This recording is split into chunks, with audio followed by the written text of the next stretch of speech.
In order to properly discuss online games, we need to be able to have a common starting point, to know the distinctions behind the genres, and to clarify what online games are not.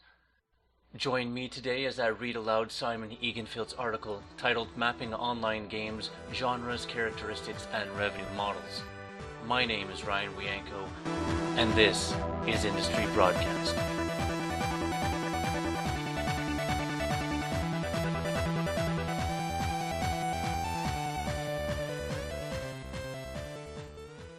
We'd like to start off by thanking Mr. Egenfeldt for writing today's audio article, and remind our listeners that his blog can be found at egenfeldt.eu or his Serious Games website at seriousgames.dk. Basically, I operate with 4 plus 2 kinds of online game genres: action, strategy, adventure, simulation, and the 2 hybrid genres, simple games and edutainment. All of these have sub-levels, which will be described if they are of relevance to online gaming. But before I go into each of these 6, I will shortly describe why online gambling, advanced single-player, and fantasy league have been excluded. The target group for online gambling is quite different than for online gaming, and the dynamics are not primarily based on the gameplay. A large proportion of the thrill comes from including money and the luck factor. Furthermore, the dynamics of online gambling do not seem to differ a lot from traditional gambling, which is usually not considered part of the gaming arena. The single-player games are really quite uninteresting from an online view, as they are just ordinary games that are accessible through the net. You can find them in the same place as simple games, everywhere, and they are for free. Fantasy leagues are quite another target group than computer games in general, and there are no new qualities added online compared to the ones that we know from newspaper or magazines. The action genre. To the general public, the action game is the most well-known genre. The gameplay is often about fighting, battling, and other highly intense physical drama. You have to hack and slash your way through opponents or drive faster than any other player on the Indianapolis track. You are a one-man army fighting invading alien forces and rescuing the world from utter destruction. It was when the leading games in this genre went online that ordinary computer players seriously became aware of this new interesting playing ground. There are several subgenres of action games like sports games, shoot-'em-ups, first-person shooters, racing games. However, the most popular online games are the violent, adrenaline-driven action games like Quake, Unreal, Tribes, or Counter-Strike. Nobody has yet found a durable revenue model for this genre. The online action games grew out of an open-source game engine, and it is not that hard to set up a server or host a game. Therefore, if you try to take money for playing on a server, players would quickly find alternatives. Some try to charge money for controlling the rating system and matching the latency between players. However, this is not very successful in revenue terms. The producer could change the multiplayer option and have exclusive rights for hosting online. This would, however, be a major setback for online gaming, and a game company would run the risk of alienating the players. Blizzard has been trying to do this to some degree with their Battle.net service, and it has been successful to some degree, but now another company is trying to offer the same service, so it has only been a brief respite. The question is if the game company wants to make money on selling the game in a box or through online gaming. It will be hard to have it both ways unless they offer a unique online service. But even here the tides are changing as still more MMORPGs are being developed, thereby increasing competition. Strategy. This game genre covers a broad spectrum ranging from the epic titles all the way to the old strategy games like Utopia with a text interface. These games are often about war, although at a more abstract level. The father of all strategy games is chess, but in new strategy games, the playing experience is far less abstract and the complexity is usually higher, in that you have several different pieces to move and an economy to control as well. Strategy games have today almost become synonymous with real-time strategy games that became popular with games like Dune 2 and Warcraft. Games like Age of Empires and StarCraft are getting the most attention online. However, the old turn-based games that have gone out of fashion in the offline gaming is still strong on the net. Games like Utopia, Earth 2025, Space, and Planetarian can muster well over 200,000 regular players online. In the beginning, the turn-based strategy games were the only ones suitable for the net, and in some regards they still are. Furthermore, they have a potential for getting a more mainstream public into gaming. You do not have to spend that long playing a turn-based game, which is both its advantage and its disadvantage. The advantage being a more casual playing style. However, it also hinders the immersion of the player. The player can't control how much time he wants to play and when he wants to play. He has to wait until the other player has made a move or for some time to pass, so he is given more turns. So he is stuck at the same level of engagement and can scale it up or down. This often leads to the players having more online turn-based games going on at the same time. The revenue streams for the turn-based genre and the real-time genre is different. In real time, you play 1 to 4 games every time you are online, and these games are only connected through the impact that they have on your rating. The turn-based games often go on for a very long time. This makes it easier to charge money for it because you get a somewhat persistent world that the player has spent a lot of time building up, as well as a competing site that can't easily copy the game world. The problem for the turn-based genre is the trouble with giving the player the degree of immersion they want. In MMORPGs, where you have a persistent world, you can spend all the time that you want, and that is a good sales argument. On the other hand, turn-based games are very confined in space and time. You have a certain amount of turns, and that's it. A good turn-based game could benefit from a monthly regular fee or an initial fee, which Planetarium is starting to do. Another way to gain revenue in the turn-based game is through extended services, where you gain a basic game for free, but you can add functionality for a certain monthly fee.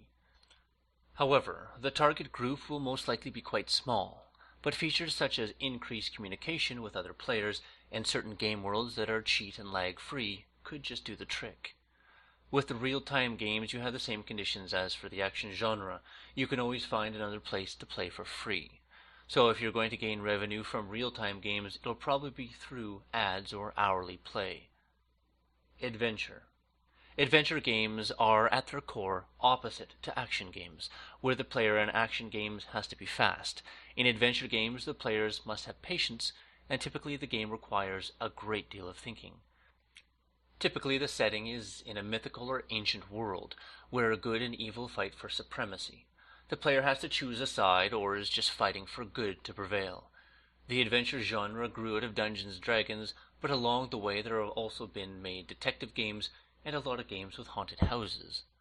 The role-playing aspect, which is an important part of Dungeons & Dragons and its tabletop successor, have however slowly died in the offline games.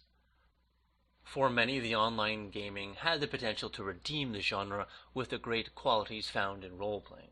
The role-playing game is characterized by more player and non-player interaction. The MUDs on the net have been nesting places for the role-playing, and games like Ultima Online and EverQuest try to incorporate it into their game. However, the games did not manage to make the role-playing part a success. The combination of role-playing and more action-oriented adventure games seems hard to get working. Not that the wish is not there for it, almost all want a deeper story and interaction in their game, but the players still seem to be hacking and slashing away. The role-playing communities that exist online, like Threshold for example, have dedicated players. However, games like EverQuest and Ultima Online are stealing those players. On Skotos.net, you can also experience several role-playing games, and Skotos are making a big effort to enhance the role-playing experience. Although these role-playing games are almost always text-based, that is not a hindrance. Quite the opposite. It seems that the graphic interface makes people want to do other things than chat. They want to interact, move, and fight. The communication is not enough. The phenomenon is not unknown from Dungeons & Dragons, where there was also a big problem that some players stayed in character while others enjoyed killing off monsters and level chasing. For a lot of people, the role-playing part was too hard to get going. As such, they used the game as a replacement for playing war in the woods. Games like Diablo and EverQuest have more focus on fighting than on role-playing. Currently, the MMORPG genre is more effective of all the genres in generating revenue due to the persistent world concept, where people pay to have a lasting experience. However, the resources for running these sites are tremendous and have surprised the game industry. This is due to the fact that players never stop expecting more. Every month they pay $8 to $20 and think and want new content. Simulation. The simulation genre is a classic genre in offline gaming, but it has never been big online. All games are a form of simulation of something or other, but this genre puts in the extra effort to make it realistic. In fact, the most important part of simulation games is that they are realistic. It does not matter if they are fun or very hard to master. That is precisely the point. Therefore, the game series Sim, insert subject here, is not a simulation game. In The Sims, SimCity, SimEarth, SimFarm, whatever, the game is not about getting a very realistic feel, but about constructing a fun environment. A good example of a simulation game is the Flight Simulator series from Microsoft. The amount of simulation games online is few. This is, of course, due to the very high demands from the players of simulation games, as it must be as realistic as possible. Simulation gamers are not very attracted to other game genres, and spend a great amount of time on their game.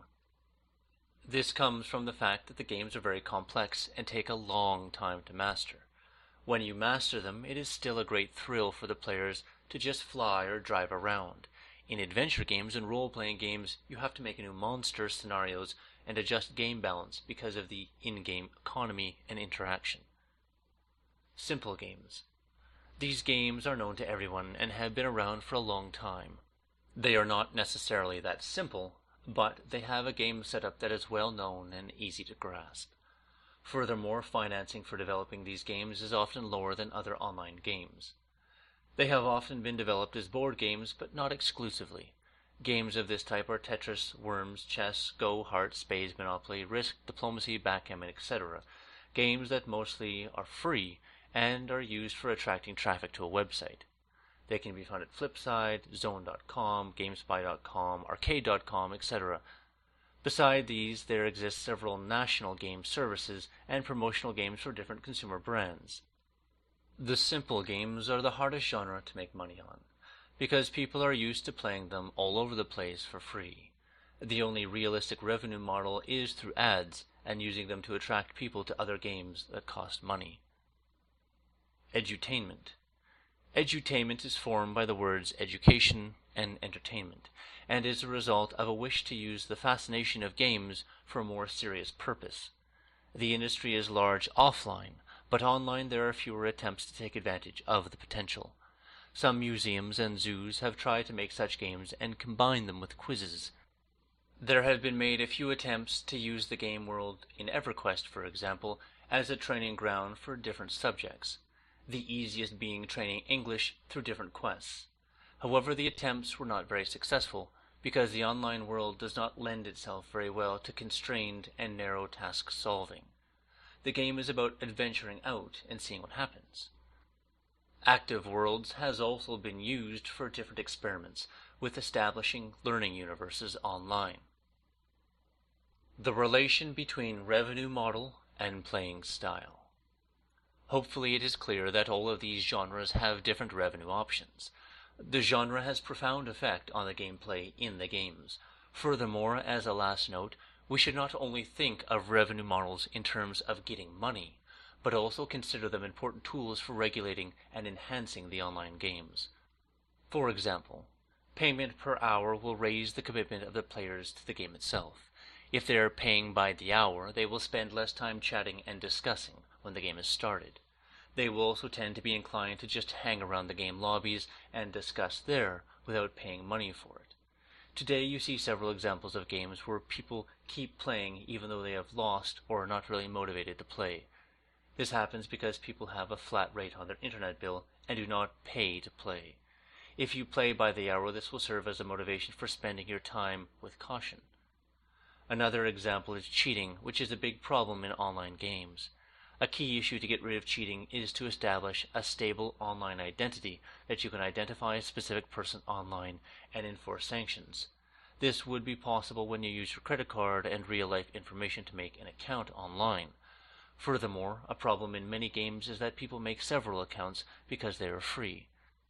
This costs maintenance resources and helps people cheat, which is again a good argument for having a certain fee for playing. It is important that players don't experience the fact that they pay money online as a cheap trick from the industry to gain more money, but rather that the money issue has good implications for the game and the game world.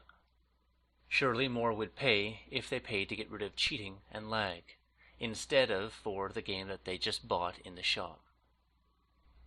And that's it for today's audio article, once again written by Simon Egenfeldt, whose blog can be found at egenfeldt.eu. I'm Ryan Wianco of IndustryBroadcast.com, where we bring the collective insight of the gaming industry to your ears.